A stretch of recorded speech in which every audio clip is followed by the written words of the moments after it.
Welcome to the debate. Yesterday, an algorithm knew you were anxious before you did, Yeah, which is a terrifying thought to wake up to. right? It noticed a microscopic change in your typing speed. It registered the way your thumb hovered over an image for, an extra half second. And it used those invisible tells to fundamentally alter the architecture of the choices presented to you on your screen. Surveillance is no longer about a security camera watching what you do in a room. It is about an intelligence predicting exactly who you are. Exactly. We're dealing with a total transition to observational intelligence. I mean, it's no longer a passive record of the past. The digital ecosystem operates as this mirror that anticipates what you'll do next. And that anticipation brings us to the core of what we are unraveling today. We're looking at a profound psychological and societal shift. The central question we have to figure out is whether this constant microscopic algorithmic observation fundamentally removes our human autonomy in decision-making. Right. And perhaps more urgently, how growing up in this environment of predictive modeling impacts the formation of new generations. Exactly. Because I argue that since these systems predict and actively nudge our decisions before we are consciously aware we're even making them, well, our autonomy is deeply compromised. We are handing the next generation a state of what the material calls observed freedom. It's an illusion of choice that is heavily manipulated by reinforcement learning. And I take a fundamentally different stance on that exact point. Autonomy isn't being removed, it is evolving. Look, we can definitely agree that algorithms possess an unprecedented intimacy with our daily habits, but algorithmic intimacy does not erase human agency. I mean, it certainly shrinks it. It shifts the burden. It shifts it directly onto the user. Growing up in a reactive, predictive digital world requires us to develop a crucial, elevated skill, which is conscious choice-making. We are moving from a world of passive consumption to one that demands absolute hyper-awareness. Well, let's ground this by looking at the actual mechanics of how this intimacy works, because the how is exactly why this is so concerning to me. We aren't talking about a system simply reading static data, like, knowing you clicked on a pair of shoes last week. No, it's much deeper. We are talking about behavioral embedding. Right, the transformation of human hesitation into math. Exactly. So let's say you're typing a message. You pause, you backspace a word, and you rewrite it. Behavioral embedding takes that specific hesitation, your typing rhythm, even the angle you are holding your phone, and translates it into a mathematical vector. Think of a vector as a precise coordinate on a map of your subconscious. The algorithm clusters these thousands of microscopic behaviors to map your personality. It decodes the why behind your decision. It analyzes your risk tolerance, your emotional triggers. So when an e-commerce platform can detect a user's emotional vulnerability in real time based on their scrolling speed, and then serve content specifically tailored to exploit that state, come on, they are no longer predicting behavior. They are dictating it. I understand why that mechanism sounds like a trap. I really do. But you're conflating understanding with coercion. Am I, though? Yes. Let's look at how multimodal learning actually processes that data. It's not some mind control beam. It is combining text, images, video, and physical device telemetry to build a 360-degree context of a person. It layers the semantic meaning of what you type over the physical speed of your scrolling and cross-references that with your current location and the time of day. Which makes it the ultimate manipulator. No, which makes it the ultimate contextual tool. That level of understanding is the exact foundation required for hyper-personalized education, for real-time mental health interventions, and for smarter productivity systems. I mean, if an algorithm knows you're anxious, it isn't inherently bound to sell you something. But it usually does. Not necessarily. It can adjust a learning module to be more encouraging. The system still requires human agency to decide what to do with the environment it presents. Okay, but that agency is compromised if the environment itself is rigged. Let's talk about predictive modeling versus independent thought. Think about the last time you bought something late at night on your phone. Did you genuinely make that choice? Or did the architecture of the app recognize your cognitive fatigue, predict your impulse control was at its absolute lowest, and place a frictionless buy now button perfectly where your thumb was already drifting? You're assuming the user in that scenario is entirely helpless, essentially just asleep at the wheel. I'm assuming they are outgunned. Outgunned by a system that processes 1 billion data points just to find their exact breaking point. Think of it like a GPS. Historically, a GPS responds to you. You say, I want to go to the library, and it plots the route. Right. But with predictive choice modeling, imagine a GPS that knows your heart rate is elevated, knows you are stressed, and anticipates that you usually crave junk food when you're stressed. So before you even ask for directions, it quietly reroutes your commute to pass by a fast food drive-thru. Ah, I see where you're going. It subtly changes the digital scenery to ensure you keep driving toward a destination it prefers. If the algorithm is constantly shifting the architecture of your choices based on your psychological vulnerabilities, are you still autonomous? Or are you just a passenger in your own life? Okay, but your GPS analogy assumes the driver has zero ability to look out the window. Well, It ignores the concept of context awareness entirely. Yes, the AI notes the time of day, your location, and your mood, and it builds a decision profile. We are moving from tools that respond to systems that anticipate. That is a factual shift in the digital landscape. But the predictive power of the machine is exactly what forces the human being to evolve. Wait, how does being manipulated force you to evolve? Because the requirement for the driver isn't to blindly follow the rerouted GPS, it's to elevate their own awareness. When the system suggests a route, the friction of the modern age is looking at that suggestion and saying, wait, why is it suggesting this? I didn't want a burger. Does this align with where I actually want to go? You really think people do that? They have to. It transforms passive consumption into active, conscious choice-making. The mirror is reflecting our impulses back at us. We are forced to define our values more clearly because our immediate desires are so easily catered to. you are placing a monumental burden on the individual. You talk about elevating awareness, but how can a human being, especially when we consider the asymmetry of power here, constantly elevate their awareness against a machine that never sleeps? This isn't a fair fight. It's not supposed to be easy. These systems are designed to detect mental health indicators. They categorize and monetize human decisions at our weakest moments. How can true autonomy exist when our most vulnerable moments are commodified by algorithms designed purely for extraction? Look, that extraction model is a choice of corporate design, not an inevitability of the technology itself. This is the double-edged sword we're dealing with. You are absolutely right that the potential for manipulation exists. Privacy erosion and algorithmic echo chambers are massive structural risks. Huge risks. But that exact same depth of understanding, knowing exactly when a user is vulnerable or prone to procrastination, is the precise mechanism required to break negative behavioral loops. Breaking a negative loop implies the system actually has your best interests in mind. E-commerce platforms don't care about your long-term goals. They care about their quarterly earnings. Which is why the conversation needs to shift. The data itself is mathematically neutral.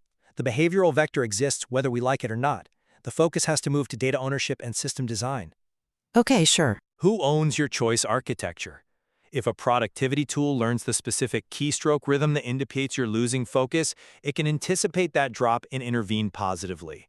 Maybe by blocking distracting sites before you even think to open them. Right, a positive nudge. Exactly. The presence of observation doesn't negate autonomy. It means we have to actively secure our autonomy at a systemic level.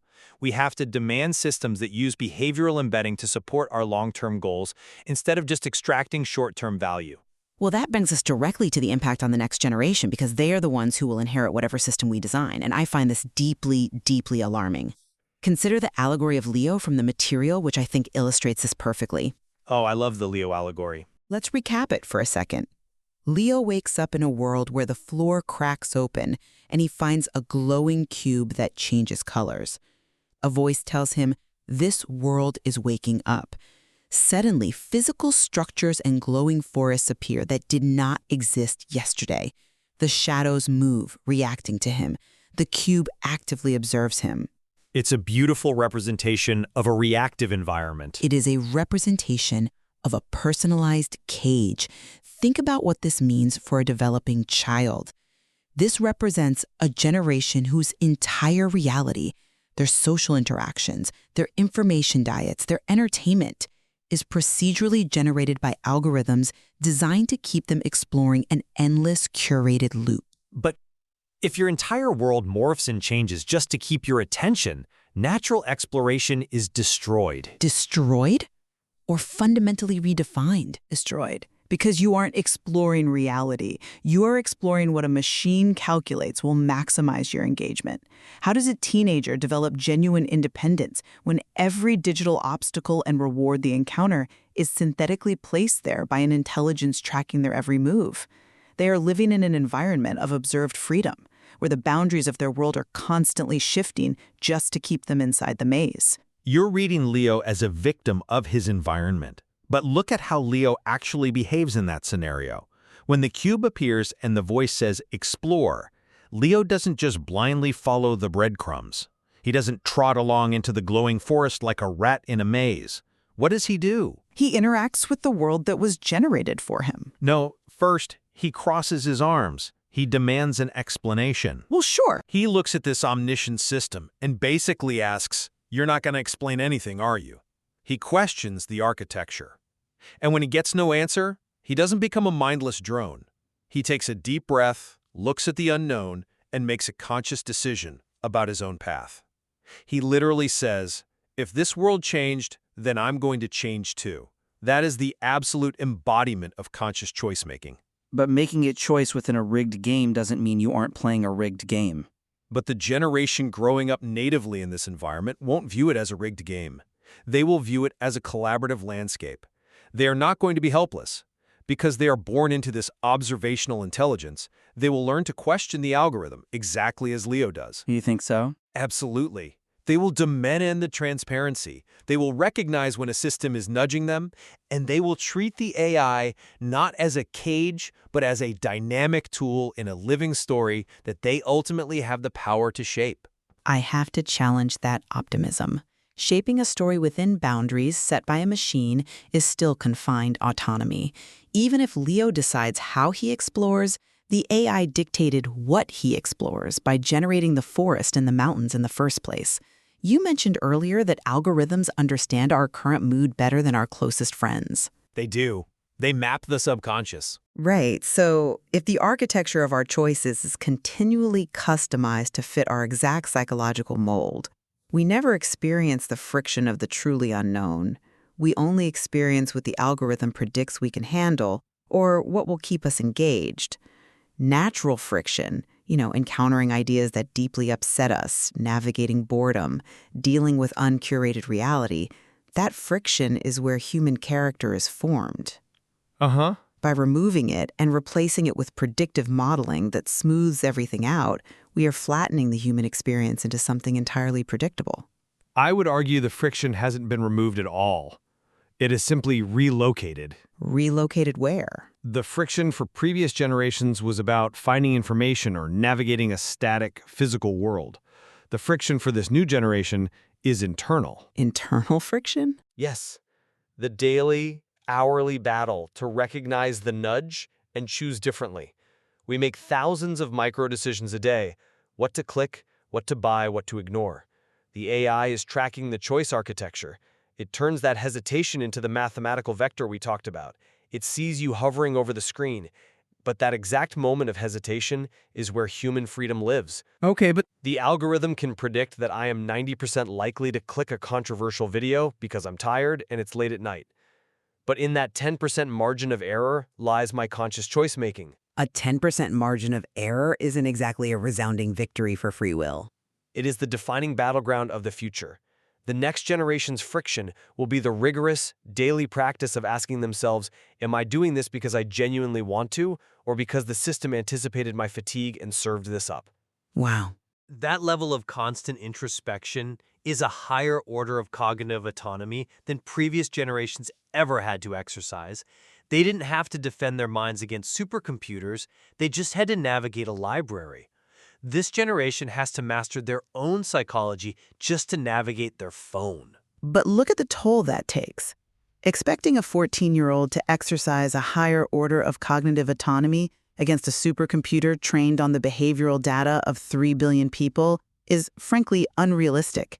It's like expecting someone to hold their breath indefinitely because the air has been engineered to put them to sleep. I don't think it's unrealistic. I think it's necessary. If we look at the synthesis of what we've been discussing today, I just keep returning to this concept of observed freedom.